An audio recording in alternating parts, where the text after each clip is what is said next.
गोंद और dry fruit के लड्डू न्यू मॉम्स या ब्रेस्ट फीडिंग मॉम्स के लिए एक सुपर फूड के समान है। ये लड्डू न सिर्फ माँ को स्ट्रेंथ देते हैं बल्कि दूध की क्वालिटी और क्वांटिटी दोनों को इम्प्रूव करते हैं। और सबसे बड़ी बात, ये घर पर बहुत ही आसानी से बन जाते हैं। तो इस लड्डू को आपको किस तरह से बनाना है और कौन कौन से इंपॉर्टेंट इंग्रेडिएंट्स जरूर से ऐड करने हैं जिससे कि आपकी आफ्टर डिलीवरी रिकवरी अच्छे से हो पाए, मिल्क सप्लाई अच्छा बना रहे और आपकी ओवरऑल हेल्थ भी अच्छी बनी रहे, यही आज के वीडियो में मैं शेयर करने वाली हूँ। इसलिए वीडियो को एंड तक जरूर देखना। और चलिए बिना किसी देरी के लेट्स गेट स्टार्टेड। तो चलिए सबसे पहले मैं आपको इंग्रेडिएंट्स दिखाती हूँ। तो यहाँ पर मैंने गुड़ लिया है मीठे के लिए और बाइंडिंग के लिए, तो जितना आपको चाहिए आप देसी गुड़ ले लीजिए। उसके बाद गोंद लिया है मैंने थोड़ा सा, और ये जो गोंद सर्दियों में हम लड्डू में खाते हैं वो वाला गोंद है, कतीरा वाला नहीं है। उसके बाद ये डेसिकेटेड कोकोनट है, हल्दी है और सौंठ का पाउडर यानी कि ड्राई जिंजर पाउडर है, बादाम है और काजू लिया। मैंने टूटा वाला ही ले लिया है, आप साबुत भी ले सकते हो। अल्टीमेटली इसको क्रश ही करना है, इसीलिए मैंने टूटा हुआ लिया है। देन किशमिश है, थोड़ा सा मैंने अखरोट लिया है, पिस्ता लिया है, मगज के बीज लिया है, मखाना और घी। सीड्स में आप जैसे मैंने मगज लिया है तो आप कोई भी सीड्स जो आपको पसंद हो, अवेलेबल हो आपके पास, वो ले सकते हो। Sunflower seeds, pumpkin seeds, melon seeds, कोई भी ले सकते हो। और इसी तरीके से इसमें चिरौंजी भी जाता है, मेरे पास खत्म हो गया था वो मैंने नहीं लिया है, बट मेरी डिलीवरी के टाइम जब मैंने बनाया था तब मैंने इसमें वो भी डाला था। बहुत अच्छा रहता है वो मिल्क सप्लाई के लिए भी, तो वो जरूर से इंक्लूड कीजिएगा।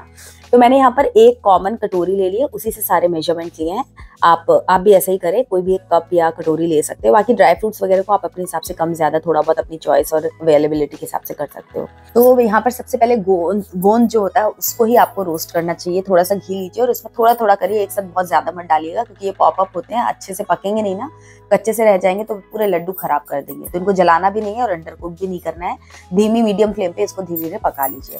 यहाँ पर मैं मेंशन कर रही हूँ जो भी इंग्रेडिएंट्स मैंने बताया उनका एक रफ एस्टिमेशन, रेशियो वगैरह क्या रहना चाहिए वो है।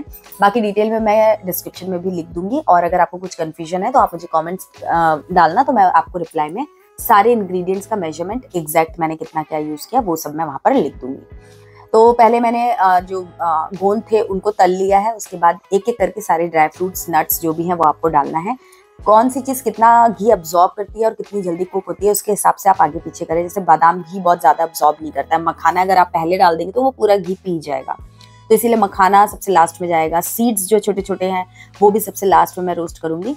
इस तरीके से जो ऑर्डर मैंने दिखाया आप उसी ऑर्डर में अगर चीजों को रोस्ट करेंगे तो आपका घी वेस्ट नहीं होगा और चीजें अच्छे से मैनेज हो पाएंगी। तो पहले बादाम को रोस्ट कर लिया, देन काजू को। सब चीज़ों को आपको मीडियम फ्लेम पे ही करना है क्योंकि अदरवाइज ये पूरा सब जल जाएगा या फिर कच्चा सा रह जाएगा। इनको अच्छे से रोस्ट करने से इनका नटी फ्लेवर जो होता है वो इन्हांस होता है, और घी भी अच्छे से एब्जॉर्ब करते हैं तो इनका टेस्ट और न्यूट्रिशन काफ़ी अच्छा हो जाता है। तो इसलिए मीडियम फ्लेम पे आप करें। तो जब आप टोस्ट करें ना ये सारी चीज़ों को, तो ध्यान रखें कि जितनी छोटी छोटी चीज़ें होती जाएंगी ना उनको आप आखिर में डालना, और जो बड़ी बड़ी चीज़ें उनको पहले कर लेना, क्योंकि छोटी छोटी चीज़ें जो है ना वो बहुत ज़्यादा ऑयल वगैरह उनमें लगा ही रहता है, वो अलग से निकलता नहीं है। तो बहुत ज़्यादा मैस या फिर बहुत ज़्यादा वेस्टेज ना हो चीज़ों का, इसीलिए जो जितनी छोटी चीज़ें लाइक मेलन सीड्स है, पॉपी सीड्स है, ये मैं एकदम आखिर में डालूंगी। तो पहले मैं ये सब कर लूंगी और सेकंड लास्ट में मैं मखाने डालूंगी, क्योंकि मखाने में जितना घी बचेगा वो सब अब्सॉर्ब हो जाएगा। तो घी का यूसेज जो है ना वो बहुत ज़्यादा आपको नहीं करना है, लिमिटेड जो मैंने इसमें बताया है कि मतलब करीब 200-250 ग्राम जितना घी जो है आप यूज़ कर सकते हो। थोड़ा थोड़ा बैचेस में यूज़ करो जैसे जैसे रिक्वायरमेंट हो, क्योंकि बहुत ज़्यादा घी भी खाना मतलब किसी भी चीज़ की अति करना कोई बहुत फ़ायदेमंद नहीं रहता है। तो ग्रेजुअली आप घी को थोड़ा थोड़ा करके यूज़ कर लीजिए। अगर एक बार में सारा घी डाल देंगे ना तो ये जितनी भी चीज़ें घी एब्जॉर्ब कर लेंगे, बाद में फिर कहीं आपको कम पड़े या कोई और चीज़ डलनी है तो आपको एक्स्ट्रा और भी घी ऐड करना पड़ेगा। तो ये चीज़ का आपको ध्यान रखना है। जैसे कि अभी आप देख रहे हो कि ये थोड़ा घी मैंने लिया, थोड़ा थोड़ा ऐड करती जा रही थी। अब इसमें मैंने ये मेलन सीड्स टोस्ट कर लिए, उसके बाद इसी में मखाना कर लूँगी तो मखाना सारा घी अब्सॉर्ब कर लेगा। अब इसके बाद मुझे पॉपी सीड्स और हल्दी और सौंठ जो है वो सब भी डालना है, तो उसके लिए मैं अलग से थोड़ा सा 2 चम्मच घी और ऐड करके और उसको मैं यूज़ कर लूँगी। तो इस तरीके से घी एक बार में ना डाल के बैचेस में डालिए। दूसरा टिप यहाँ पर ये दूंगी कि ये जो गोंद है ये जब आप टोस्ट करते हो तो क्रिस्पी हो जाता है, इतनी आसानी से क्रश होता है। हाथ से भी आप करोगे ना तो हाथ से भी हो जाता है, नहीं तो किसी कटोरी या ग्लास का जो बैक फ्लैट सरफेस होता है उससे जब आप क्रश करोगे तो उससे भी बहुत आसानी से हो जाता है। मैंने यहाँ पर गलती ये की कि मैंने चॉपर में डाल दिया और वो एकदम फाइन ऐसा पाउडर जैसा बन गया था। तो गलती से भी आप इसे मिक्सर में तो बिल्कुल मत डालना, अदरवाइज वो पूरा फाइन चिपक जाएगा, पेस्ट जैसा बन जाएगा और फिर उसको मैनेज करना बहुत ही डिफिकल्ट रहेगा, प्लस टेस्ट भी कुछ आएगा नहीं मजेदार। तो इसलिए आप इसको, जो गोंद है, सिर्फ गोंद की मैं बात कर रही हूँ, उसको आप हल्का सा ग्लास से दबाएंगे ना वो पूरा एकदम क्रश हो जाएगा, तो वो अच्छा लगता है और वैसे ही आपको करना चाहिए। बाकी की सारी चीज़ें जो है इनको आप किसी मॉर्टर पेसल में डाल करके क्रश कर सकते हो, काट सकते हो। इवन आप ग्राइंडर में भी थोड़ा सा पल्स मोड पे चलाएंगे तो ये मोटे मोटे ऐसे क्रश हो जाएंगे, दरदरा सा पिस जाएगा। तो उस तरीके से आपको इसको कर लेना है। तो जिस तरीके से हमने एक एक करके सारे ही ड्राई फ्रूट्स को, नट्स को हमने टोस्ट किया है, उसी तरीके से एक एक करके ही इनको क्रश भी करना है, क्योंकि अगेन सबका टेक्सचर अलग अलग है। तो मखाने मैंने इसमें तल लिए, तो सारा घी मखानों ने एब्जॉर्ब कर लिया था। अब कढ़ाई में कुछ भी नहीं बचा है, तो मैं इसमें अब कोकोनट डालूंगी, क्योंकि अगर बहुत गर्म तेल में, घी में अगर आप कोकोनट डालेंगे तो वो जल जाता है। तो इसीलिए मैं इन सब चीज़ों को ड्राई रोस्ट कह लो, या फिर जो पैन में हल्का फुल्का घी लगा रह जाएगा उसी में ये रोस्ट हो जाएंगे, क्योंकि अल्टीमेटली घी तो इनको मिल ही जाएगा जब हम लड्डू बनाएंगे। तो मैंने घी कुछ ऐड नहीं किया है। कोकोनट के अंदर अपना भी एक फैट होता है नेचुरल, तो जब वो हीट होगा तो वो भी अपना फैट रिलीज करता है। तो उसी में मैंने पॉपी सीड्स डाल दिया है। उसके बाद थोड़ा सा रोस्ट किया, चला करके कंटिन्यूसली चलाना है। उसके बाद मैंने गैस का फ्लेम बंद कर दिया। गैस बंद हो चुकी है इस वक्त, लेकिन पैन क्योंकि मतलब अभी थोड़ा गर्म ही है, तो उसी के अंदर मैंने हल्दी, सौंठ पाउडर और थोड़ा सा ब्लैक पेपर पाउडर डाल दिया। तो हल्की फुल्की हीट से जलेंगे नहीं, बट इनकी जो फ्रेग्रेंस है वो एनहांस हो जाएगी और इनका टेस्ट भी। तो अब ये सारी चीज़ों को मैं निकाल लूंगी, और एक साइड में मैं क्रश भी करे जा रही हूँ सारी चीज़ें एक एक करके अपने चॉपर में। तो चॉपर की हेल्प से काफ़ी आसान हो गया था ये सब चीज़ें करना, बहुत ज़्यादा फैलावा भी नहीं हो रहा था। एक बड़ा सा मैंने परात ले लिया था, उसके अंदर सारी चीज़ें निकाल दी थी। लड्डू बनाने में थोड़ा मुझे यही लगता है कि बहुत ज़्यादा ये मीठा गुड़ जो है वो और घी ये सब फैलता है, जिसकी वजह से थोड़ा मैस होता है। बट उन सब चीज़ों को अवॉइड करने के लिए आप भी चॉपर यूज़ कर सकते हो। इलेक्ट्रिक वाला तो बहुत ही फास्ट कर देता है काम। आप देख सकते हो इसके अंदर मैंने बादाम डाल दिए है, तो बस 2-3 पल्स करूंगी और आ जाएंगे। बहुत ज़्यादा फाइन नहीं, इनका ना थोड़ा थोड़ा चंक आता है ना मुंह में खाने में, तो बहुत अच्छा लगता है, ट्रस्ट में। तो आप थोड़ा मोटा मोटा रखना, बाकी आप चाहो तो उसको फाइन क्रश भी कर सकते हो as per your choice. But वो वाला जो मैं आपको बता रही हूँ क्रश, मतलब मोटे मोटे टुकड़े ऐसे मुंह में आते हैं ना खाते टाइम, बहुत अमेजिंग लगता है। तो ये लड्डू ना बहुत ज़्यादा मल्टीपर्पज़ हैं। जब आपको छोटी मोटी भूख लगती है तो कुछ इधर उधर का फालतू का अनहेल्दी जंक वगैरह खाने से अच्छा है कि आप ये लड्डू खा लीजिए अपने बेड के पास। आप इसे रख सकते हैं, जैसे कि मैंने किया था। तो एक डब्बे में भर के 4-6 लड्डू बेड के पास रखो, जब भूख लगे कुछ ऐसा तो आप ये खा सकते हो। इससे आपको बहुत ही अच्छा एनर्जी भी मिल जाएगी और आप एक न्यूट्रिशियस फूड खाओगे, जंक वगैरह नहीं खाओगे।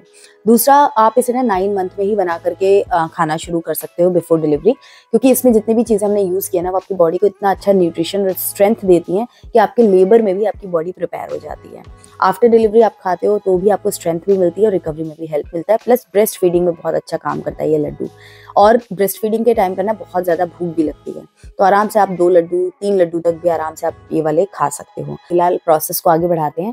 तो थोड़ा सा मैंने 1 चम्मच के करीब घी गर्म कर लिया है, और सारे जो नट्स हमने प्रॉपर्ली चॉप कर लिए थे वो ठंडे भी हो गए हैं, चॉप भी हो गए, मतलब वो पाउडर जैसा मिक्स जैसा बन चुका है, रेडी है। अब उसमें हम गुड़ की चाशनी डालेंगे। तो गुड़ की चाशनी बनाने के लिए मैंने घी गर्म किया थोड़ा सा ही, और उसके अंदर मैंने यहाँ पर 1 कप से थोड़ा सा ज़्यादा, मतलब जो कटोरी आपने देखी थी उसी से मैंने 1.25 कटोरी जितना गुड़ जो है, देसी गुड़ है, वो इसके अंदर मेल्ट करने के लिए धीमी आंच पे रख दिया। तो धीमी आंच पे ही आपको करना है ताकि गुड़ जले नहीं, और धीमी आंच पे धीरे धीरे होकर के वो अच्छे से मेल्ट हो जाएगा। अच्छे से मेल्ट होकर उसमें एक बॉईल जैसा आने लगेगा, आपको दिखेगा कि प्रॉपर चाशनी जैसा टेक्सचर आ गया है, तो गैस आपको बंद कर देनी है। और ये देखिए इस तरीके से मिक्सचर रेडी है हमारा। आप इस मिक्सचर को बना करके स्टोर भी कर सकते हैं। तो देखिए थोड़ा सा गुड़ जो है मेल्ट हो गया था, तो 1 कटोरी पहले मैंने लिया था, थोड़ा सा और मैंने अभी ले लिया है, और उसको धीमी आंच पे अच्छे से मेल्ट होने दूंगी।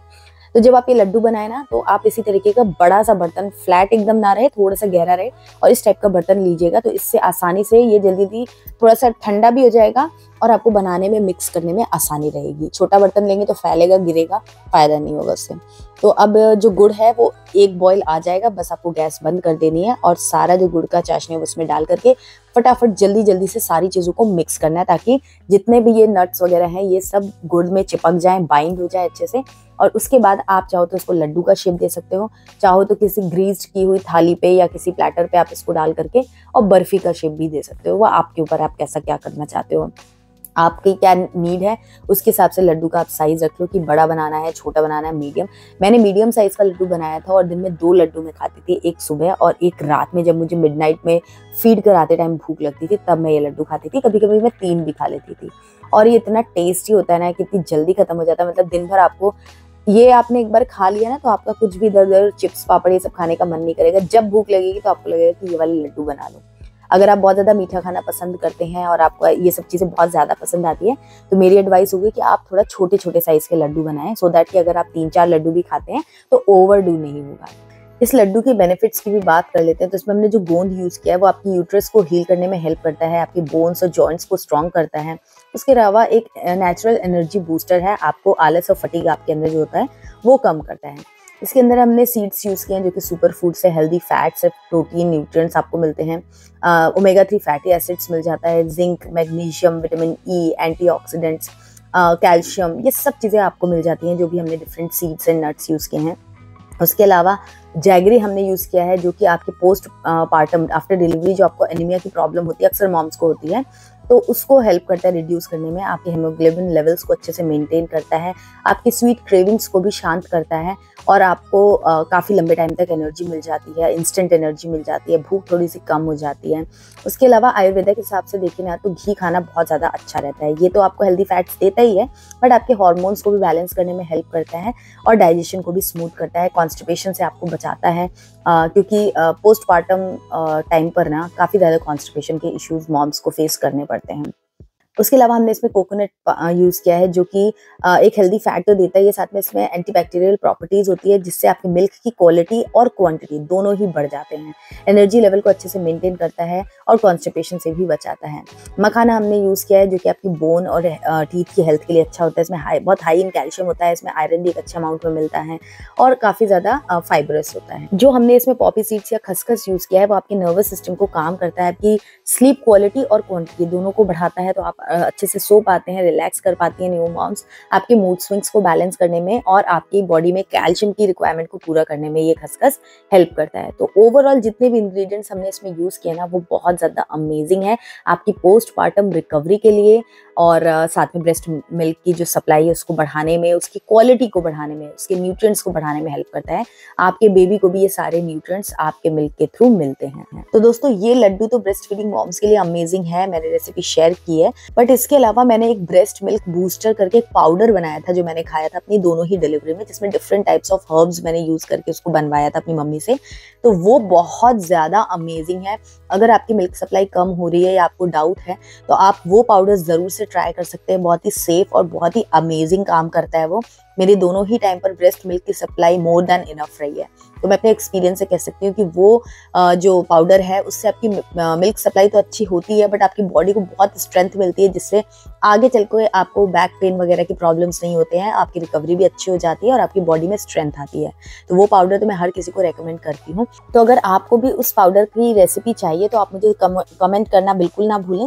मैं आपके कमेंट के हिसाब से या तो इस वीडियो का लिंक आपके साथ शेयर करूंगी या फिर एक नया वीडियो बना करके उस ब्रेस्ट मिल्क बूस्टर पाउडर की रेसिपी आपके साथ में शेयर कर दूंगी और उससे 100% आपको जरूर से हेल्प मिलेगी। और ये लड्डू भी बहुत अमेजिंग है इसलिए इसको भी जरूर से ट्राई करना, अपना फीडबैक मेरे साथ कमेंट में शेयर करना और अगर कोई डाउट हो रेसिपी से रिलेटेड तो वो भी आप मुझे पूछना, मैं आपको कमेंट में सारा कुछ डिटेल शेयर कर दूंगी।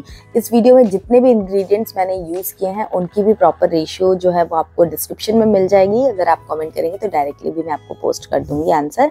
एंड ये वीडियो अगर आपको अच्छा लगा हो तो इस वीडियो को लाइक करें, ऐसे ही और वीडियोज़ देखने के लिए हमारे चैनल को सब्सक्राइब करके बेल आइकन प्रेस करना ना भूलें और कोई क्वेरी या कोई टॉपिक आप सजेस्ट करना चाहते हो तो कमेंट में डालना, मैं आपकी हेल्प करने के लिए और भी इसी तरीके की वीडियोस बनाती जाऊंगी। चलिए मिलती हूँ आपसे एक नई वीडियो में, तब तक के लिए बाय, टेक केयर।